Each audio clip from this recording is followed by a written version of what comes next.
En montant chez lui, il tombe sur la femme de son propriétaire, Valérie. Une belle femme qui n'a jamais caché son animosité envers lui.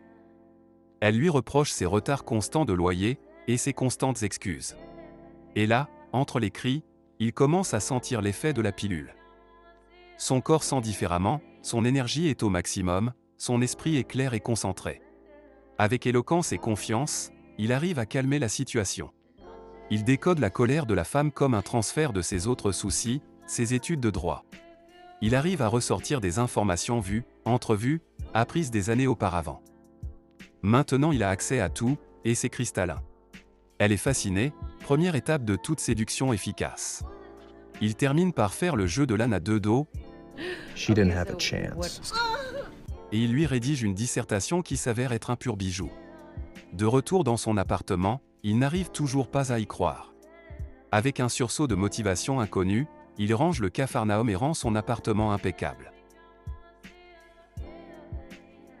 Il se jette alors sur son projet le plus dur, son livre. Là encore, les mots coulent comme une cascade. D'une feuille sans titre ressort une ébauche de manuscrit. Bam! Il se réveille le lendemain complètement épuisé comme après une énorme nuit d'ivresse. Pas de doute, son génie a disparu, mais il reste quelque chose. Il dépose son manuscrit à son éditrice qui n'arrive pas à y croire, n'ayant aucune confiance en Eddie. Sans hésitation, il promet de lui rendre l'avance si elle n'est pas satisfaite des premières pages. Lorsqu'il arrive chez lui, plusieurs messages vocaux de l'éditrice. Elle est stupéfaite. Eddie est euphorique, mais il retombe vite sur terre. Ce n'est pas lui qui l'a écrit. C'était le parfait Eddie. Celui sous NZT. Il retrouve Vernon d'urgence.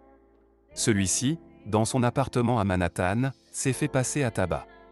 Vernon lui avoue que son pitch sur la sortie publique du NZT était du pipeau, il ne sait même pas d'où ça vient. Tous les radars d'Eddie s'activent.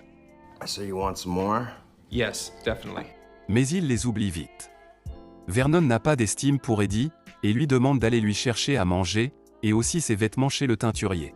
Eddie le sait, il va le traiter comme un chien, mais une seule de ses pilules en vaut le coup. Il est prêt à tout. À son retour, Eddie découvre l'appartement ravagé. Sur le canapé, Vernon dans un sommeil éternel. La personne qui a fait ça cherchait quelque chose, et Eddie savait exactement quoi, mais l'avait-il trouvé? Dans un élan d'espoir, Eddie revêt des gants et fouille aussi l'appartement avant l'arrivée de la police. Il se rappelle alors que Vernon savait faire la cuisine, alors pourquoi l'envoyer chercher à manger? Là, dans le four, caché, $600 et un sac.